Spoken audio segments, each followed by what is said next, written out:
we showed some toughness. We didn't play very well in the first half, and Virginia, VCU had a lot to do with it. They shot the heck out of it, and some were open shots and some were contested shots. They just had it going, and I thought the key to the game was the last 2 or 3 minutes in the first half where we got some stops. We cut into the lead from 20 to 13, and that gave us a fighting chance in the second half. And at halftime it wasn't me going crazy. It was just we got a mature team, and I think they knew that if a team shoots 10 for 15 from threes, we're not going to win. And I thought we did a great job in the second half. They make 1 3, they shoot 25%, and then going into the game, in the game down there we got killed in the paint, 40 to 24, and one of the keys today was to win the paint. We win at 30 to 18. Points off turnovers are critical against VCU. We win 16 to 9. Second chance points, 16 to 3, out rebounded by 13.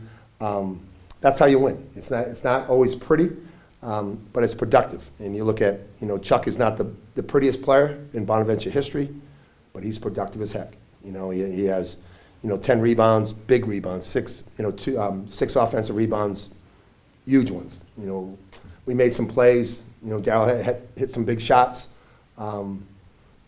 Chad, had some big buckets. But we persevered. We fought. And I told him after the game, that's life. You're going to have times in life where things aren't going to go your way, and you're going to get knocked down, and you got to get up. You got to fight, and that's what we did tonight. It was Bonaventure basketball in the second half. It couldn't have been better. Coach, when you guys went down 20 there in the first half, what was your message to your team? We got to guard. We got to guard. We got to keep on fighting. We got to start guarding. We got to get some offense off of our defense. We got to keep on playing. The game, no game is won in the first 20 minutes. There's another 20 minutes to play, and those guys came out and they blue-collared it. We just fought. We're tough, physical. We made some mistakes in the second half. We missed some layups, but we kept on playing. We moved on to the next play, and it was good to see. This was the opposite of St. Joe's.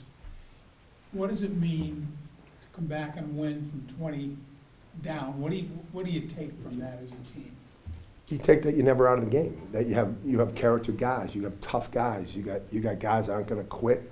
We showed that we were a team. We stuck together. There wasn't any crying or complaining on the bench. We just played. And when guys went in there, they produced. And it's great to come back. It just shows that you're never out of the game. And there's some teams I've coached that have been an assistant that up down by 20, it's over. We're not coming back. But we have some tough-minded guys, and we kept on fighting. And we had a great crowd. Probably wouldn't have done that down at VCU. But we had a great crowd. We couldn't have. They got behind us, and then nobody left at halftime. It was the rally center. The second half was, we played well and we had a great crowd. To that point, this little 7-0 run to end the first half. It was to big. Get it down to 30. Yeah, just how important was that? It's everything. It gave us some momentum going into halftime, and I think it showed the guys that we had a chance. If we get some stops, we can cut into the lead. If we go in down 20 or they make they go on a 7-0 run. Now we're down by 27. It's hard to come back from 27. But I thought those last 2 or 3 minutes were critical in going in and giving us a little bit of momentum. What's going through your mind on those last 2 shots that they hope they miss. Hope it misses. The ball is knocking around, and it's basketball karma. I think we played hard in the second half, and we deserved the win. Max Schmidt at 17 in the first half, only 8 in the second. What was the plan to guard him tonight? Did it change at halftime at all? Or? No. We just, he hit some tough shots. He got it going. He's a really good player. But I thought the second half, our guys, did a better job keeping him in front, and not just keeping him in front, but keeping the other guys in front, because they were driving and kicking and making one more pass. And but our guys did a good job of keeping the ball in front of us for the most part. Coach, when your bench can outscore your starters, what does that say about the reserves and kind of? Yeah, we don't have we don't have reserves. Daryl is not a reserve. You know, we play 8 or 9 guys, and it doesn't matter who starts. And you know, we're just trying to win. You know, and everybody's going to have the day in the sun.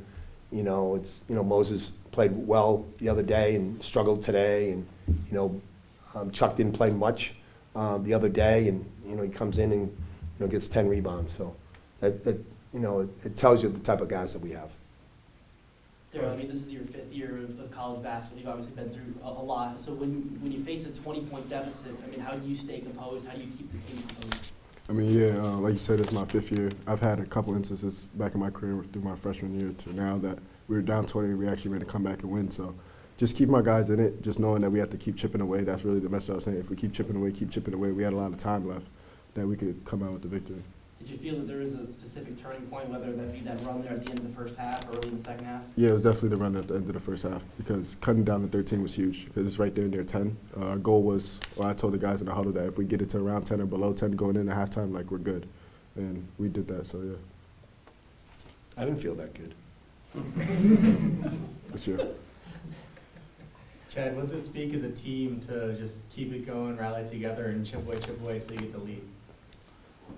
I take away, my bad. I take away that we're just together. We stuck through. We got guys like Daryl and Moses that keep us together, Sal, the whole team that keep us together and chill us. And for tough moments like this. Chad, what was your perspective in the second half? You had a little bit of a rough time in the first half. I don't think you had a field goal, just 3 free throws. What was your perspective and how you approached the second half? Just continue to play hard. Really, I knew my shots wasn't going in at the time. All I could do was just play hard. Anything else? Coach, as you are getting deeper into conference play, what does it mean that 2 games in a row you're able to win 2 very different ways? You score 90 against St. Joe's, shoot below 40% from the field, 22% from 3 today. You need to win in different ways, but as I tell the team all the time, you win with defense and rebounding, and that's why I was proud of the guys in how we won today.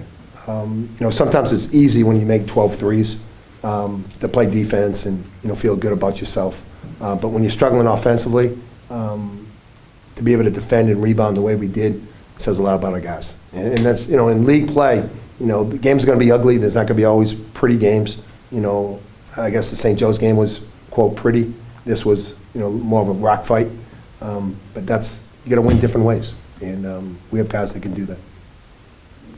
Coming back and winning this game the way you guys did, does that serve as a bit of a momentum booster going into Friday? Obviously a big test there. Momentum is only good until the ball goes up at 7 o'clock on Friday. It don't matter. Don't matter.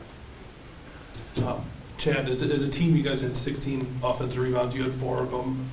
Just how are you able to control the boards, particularly on the offensive end, to give yourself extra chances?